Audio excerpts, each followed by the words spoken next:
This is John Black, Super Chemist. This is part 2. This guy's name is Cash Jordan on YouTube.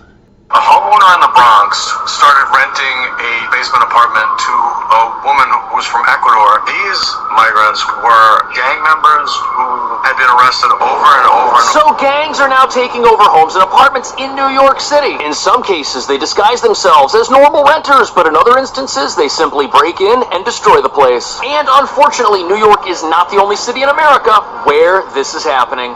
Some new video today shows that some are calling gang violence at an apartment complex in Aurora. We see men there entering an apartment building with several weapons, then busting down a door. A sergeant and 2 cops pull up to this house. They see a man pointing a gun down a driveway. They chase that man into a basement apartment and they make the arrest. And he's an asylum seeker. He's a migrant. They used this woman to get them in there, and once one of them was in there, it became like a clubhouse for 8 or 9 of the most dangerous people the landlord had ever been introduced to. You can see the windows are shattered out. There are things on the roof damaged. Fire officials on the scene tell us the spark was an extension cord that was charging multiple e-bikes. Now, if they say this is a property, again, that home right in the middle, that is a problem for the community. They say they have seen people coming and going, and they say it was only a matter of time before this property caused a problem. And right now, even as we speak, a new migrant caravan is on its way to the U.S.-Mexico border. Those in the caravan say they want to cross into the U.S. before November's election. They weren't afraid of being arrested. They weren't afraid of anything. They knew nobody was going to do anything, so they just came back and set up shop like everything was everything.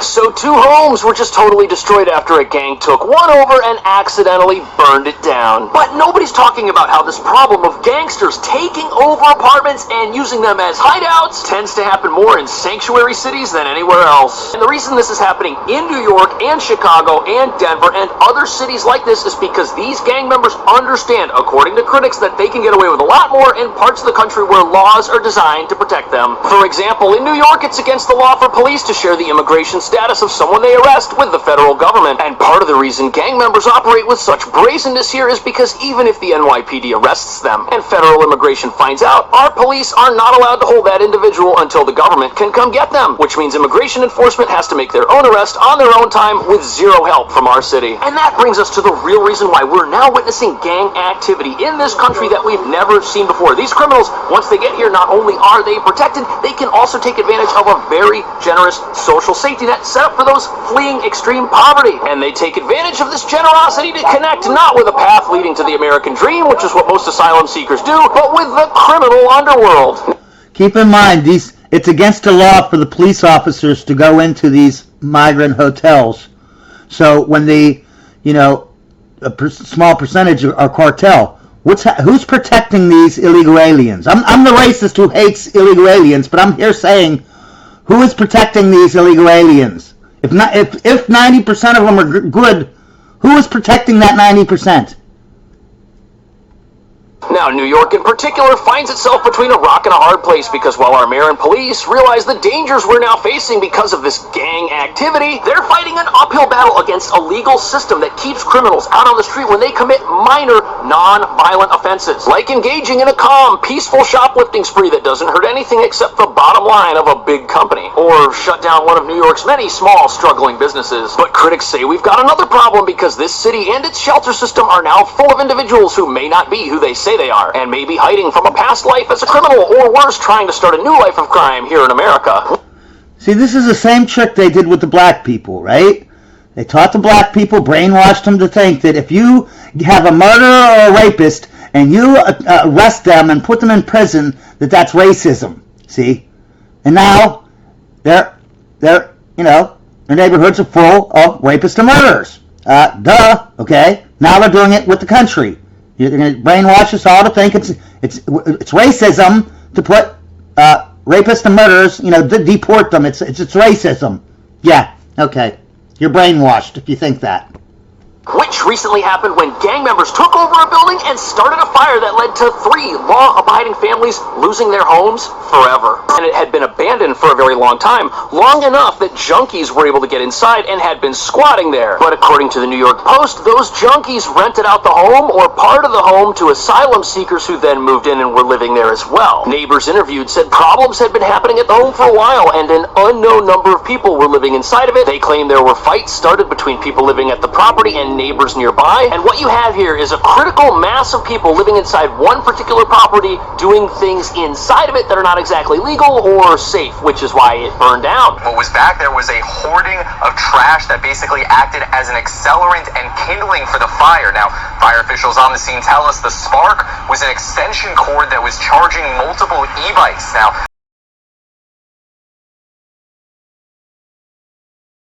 the backyard of this home, which was valued at $750,000, it was full of stolen e-bikes and trash. Now from the street you can see a lot of the debris that caught on fire in the back that had kind of been hauled. Photos of the backyard online, look at this, it was basically a big dump right there ready to catch fire. What a disaster. But what's really sad about this story is that the people in this property that were living there destroying it, their behavior destroyed both properties on either side of it as well. If you look, damaged pretty badly. The side of the house is burned and scorched. It's likely totaled, which is a shame. You can tell people were living inside of it because the exterior is well maintained. It looks like the porch has recently updated windows. It looks nice. There's landscaping work out front, but now the roof area has no windows and there's a burned up mattress on top of the building. And whoever was living there spending money on that property, improving it, now does not have access to it and can't live there, all because our city has a system in place that allows gang members to take over properties and do whatever they want inside of them. for the community, and they say it was only a matter of time before this property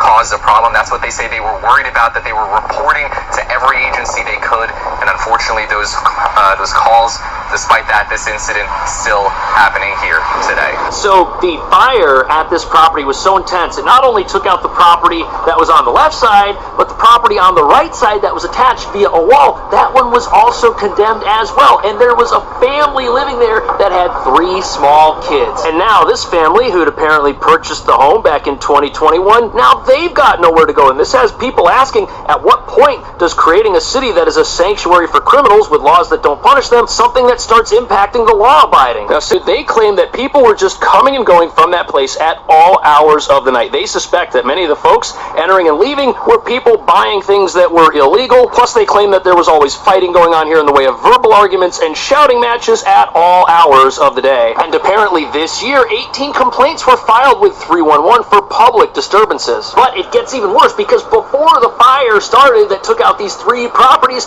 police had been called to this place 15 times over the course of 2 weeks. That's twice a day. And nothing was done to remove these bad actors from a property they did not own.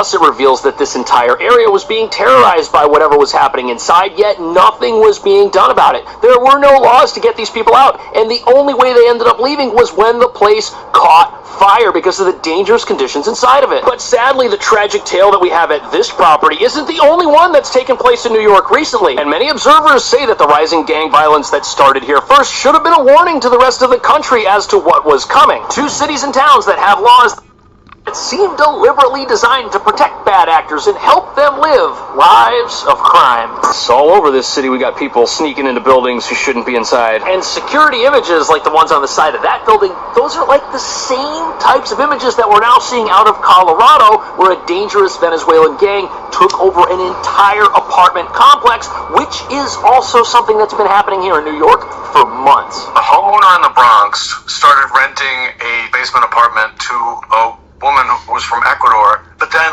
within a matter of 2 weeks, the woman told the landlord, listen, I'm going back, I'm leaving. It became like a clubhouse for 8 or 9 of the most dangerous people the landlord had ever been introduced used to. So these guys were really sneaky, and as you're about to see, this was a violent gang intent on getting their hands on a property that they could use as a home base for illegal activity. And they aren't the only gang in town doing this, either taking over apartments by stealth or by force. Earlier this year, a moped gang was shut down after their apartment was raided, and they were committing snatch and grab robberies all over town, stealing phones and wallets. And apparently the apartment they were in wasn't just a hideout, it was illegally modified to house way more people than it was supposed to. They have been doing it here. They do something much sneakier. They get somebody who's non-threatening, maybe a woman who then rents the apartment herself and invites everybody else over after as roommates or family members, effectively sneaking them in. And when you learn about the people that this woman snuck into this home that was taken over, you'll realize why she couldn't tell the landlord who they were. Or at least who they really were. Why don't these people just call ICE? You know what I mean? Why are they calling? They know New York doesn't arrest anybody because the police know if they arrest them, they're just going to set them back out onto the streets. You know what I mean? No matter what they do. Even what you can see, they're letting rapists and murderers out on bail and shit. They don't care.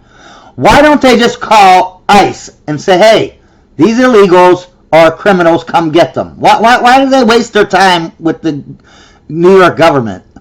These migrants were gang members who had been arrested over and over and over again. In fact, 4 of them were detained in Texas. They were set for deportation and they were re-released into America. So these guys, they were essentially fugitives. They were in custody, but then I guess accidentally released because of overcrowding at a facility in Texas.